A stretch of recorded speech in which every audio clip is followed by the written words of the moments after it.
요한복음 13장은 주님의 죽으심을 향하여 빠르게 나아가고 있습니다. 마지막 만찬과 제자들의 발을 씻겨주시는 모습으로부터 시작하는데요. 오늘 요한복음 13장 말씀을 가지고 교회의 교회됨, 교회의 표지죠. 교회의 교회됨이라는 제목을 가지고 하나님의 말씀을 함께 상고합니다. 예수님이 죽으셔야 하는 그때가 온 것을 주님은 알고 계셨어요. 사탄은 가룟 유다의 마음에 예수님을 팔려는 생각을 넣었고요. 주님은 제자들과 함께 마지막 식사하는 그 자리에서 그들의 발, 제자들의 발을 닦아주셨는데요. 이것은 주님께서 자기 사람들을 끝까지 사랑하신 것을 보여준다 라고 말씀하고 있습니다.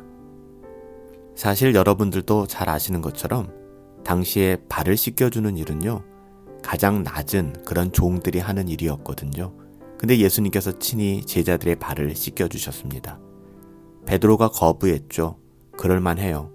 주님께서는 그렇지만 내가 너의 발을 씻겨주지 않으면 나와 아무 상관이 없다 이렇게 말씀하시자 비록 베드로는 당시에 그 말의 영적 의미를 전부 다 깨닫지는 못했어요. 그러할지라도 그는 몸까지 씻겨주세요 라고 예수님께 구하게 됩니다.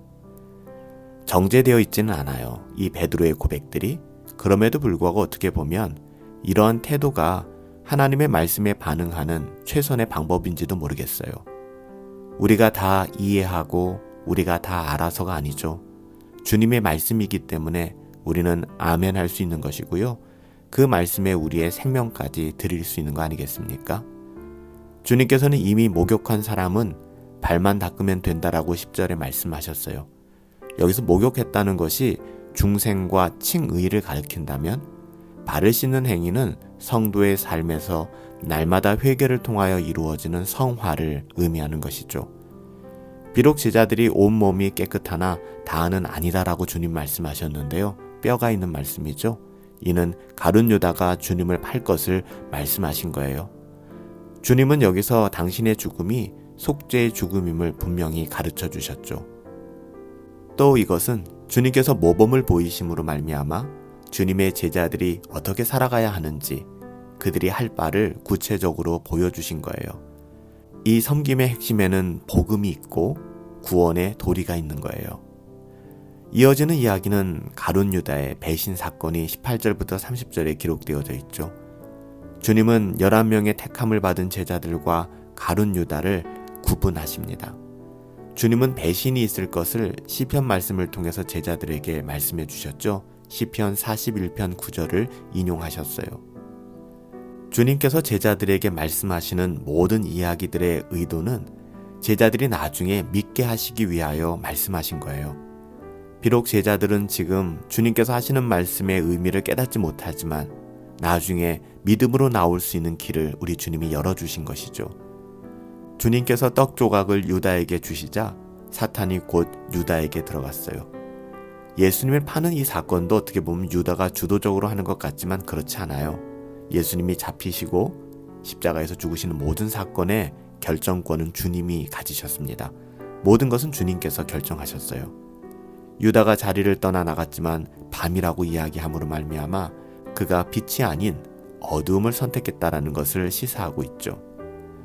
유다가 주님을 배신하기 위하여 나간 것을 보시고 주님은 지금 인자가 영광을 얻었고 하나님도 인자를 인하여 영광을 얻으셨다라고 31절에 말씀하셨어요. 여러분, 십자가가 뭘까요?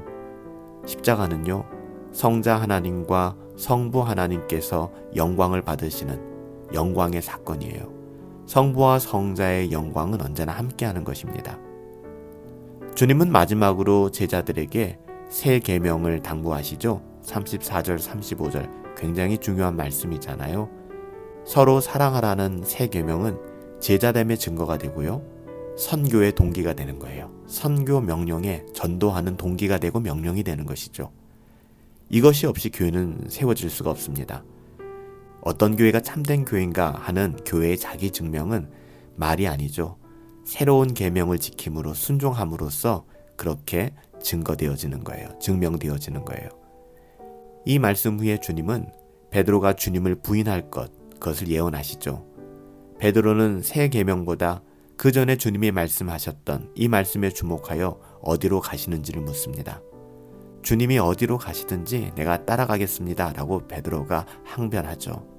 그렇지만 주님께서는요, 그 밤에 닭이 울기 전에 네가 나를 3번 부인하게 될 것이다 라고 말씀해 주셨어요.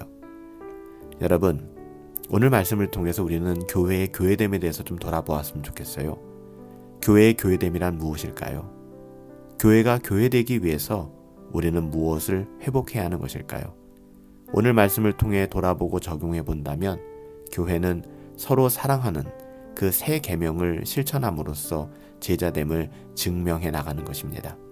왜냐하면 이것이 교회의 교회됨, 교회의 표지이기 때문에 그래요. 그리고 이것이 우리들, 하나님의 자녀들의 부르심이라는 사실을 여러분 결코 잊지 않았으면 좋겠습니다. 우리 교회 가운데 새로운 계명, 서로 사랑하라, 서로의 발을 씻겨주는 그런 믿음과 은혜가 우리 공동체 가운데 있게 되기를, 우리 교회 가운데 있게 되기를 예수님의 이름으로 축복합니다. 살아계신 아버지 하나님, 제자들이 다 주님을 버릴 것을 알고 계셨죠. 하지만 그들을 끝까지 사랑하셨고 그 연약한 자들을 통하여 주님의 영광스러운 교회를 세우시기 위하여 십자가를 지신 그 주님께 하나님, 우리는 감사와 찬송과 영광을 돌리지 않을 수가 없습니다.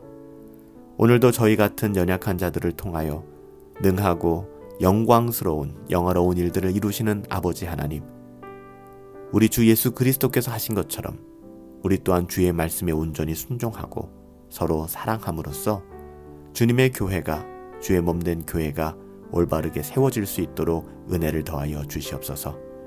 오늘도 새로운 계명, 서로 사랑하라, 서로의 발을 씻겨줄 줄 아는 그런 믿음의 공동체가 되기를 간절히 소원하옵고 존귀하신 예수님의 이름으로 기도하옵나이다. 아멘. 오늘 하루 우리의 삶 가운데 교회가 교회되어지는 일에 바르게 사용되어질 수 있게 되기를 소망합니다. 오늘 하루도 새로운 계명, 서로 사랑하라 이 말씀 기억하시며 주의 은혜를 누리시며 그렇게 살아가실 수 있게 되기를 축복합니다. 오늘 하루도 주와 함께 승리합시다.